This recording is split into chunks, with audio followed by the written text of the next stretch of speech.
Voice తప్పితే ఇంకెవ్వడు చేయలేండా. తిరుగు లేని అన్న ఛత్రపతి శివాజీ పక్కన నేను కూడా చదువుకున్నా. నేను ఒక ఎంప్లాయీని, నా శాలరీ 1,20,000. ఓకే, నేను సో మీలా అంటే ఇది కూడా ఎప్పుడు నా జీవితం లేదు. కానీ లిటరల్ గా లాస్ట్ హాఫ్ అన్ అవర్ ఏడుస్తున్నా, లిటరల్ గా ఏడుస్తున్నా అన్న. అసలు నాకు అటువంటి కొడుకు, సంభాజీ లాంటి కొడుకు నాకు పుడితే, ఈ దేశం కోసం పుడితే అన్న, నేను ఒక నార్మల్ ఎంప్లాయీ. కానీ నిజం చెప్తున్నా, నాకు సంభాజీ లాంటి కొడుకు పుడితే నేను నా కొడుకు కాళ్ళకి దండం పెట్టుకుంటాను. నిజంగా నాకు తెలీదు. ఇంతకుముందు చదివేటప్పుడు ఏదో అనుకున్నా, అంటే మామూలుగా హిస్టరీ చదువుకుంటాం కదా మనం అన్న. ఇంతకుముందు మనం చదువుకుంటాం కదా హిస్టరీలో, ఏదో చదువుకొని ఏదో చేస్తాం కదా. అప్పుడు ఏంటంటే మనకు పెద్ద వాల్యూ తెలియట్లేదు. ఈ రోజు వాళ్ళు ఎంత కష్టపడ్డారు. ఆ చర్మం వలస్తుంటే నాలుగు పీకేసినప్పుడు నా గుండె అయిపోయిందా. ఫస్ట్ టైం అన్న నేను లాస్ట్ ఒక అరగంట ఏడ్చాను. మీరే అడుగుతున్నారు, మీరే చెప్తున్నా, మిగతా వాళ్ళు ఎవరు నాకు తెలియదు. సీరియస్ చెప్తున్నా, నాకైతే మాత్రం లిటరల్ గా ఏడుపు వచ్చింది అన్న.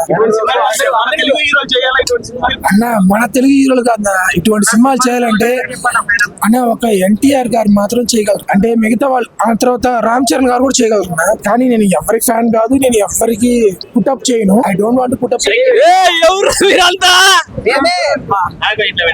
అన్నా చావా చూడకపోతే చావో రేవో తెలుసుకోవాల్సిన పరిస్థితి వస్తుంది. చావా సినిమా ఖచ్చితంగా చూడాల్సిందే. పార్వతీ పదహే హర హర శంభో శంకర శంకర.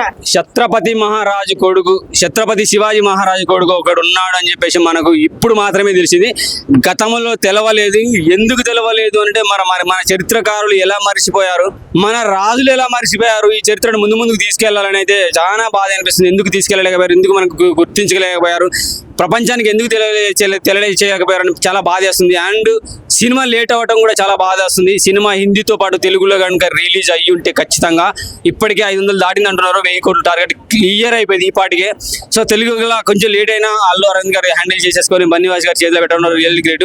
వాళ్ళు కాకపోతే ఇంకెవరైనా తీసుకుంటే ఇంకా లేట్ అయ్యేదేమో, ఇంకా డబ్బింగ్ ప్రాబ్లం వచ్చేదేమో. ఎన్టీఆర్ గారు డబ్బింగ్ వాయిస్ వస్తా అనుకున్నాం, అది కూడా మిస్ అవుతున్నాం అనే ఫీలింగ్ కూడా ఉంది. ఎందుకంటే తెలుగుకి హిందీకి చాలా ఫరక్ ఉన్నది.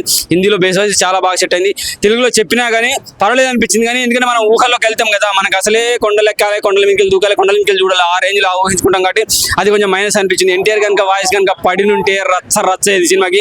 ఎన్టీఆర్, ప్రభాస్, రామ్ చరణ్ కనుక వాయిస్ పడి ఉంటే రచ్చేది. సినిమా పరంగా సినిమా పాటలు బాగున్నాయి, బీజం బాగుంది.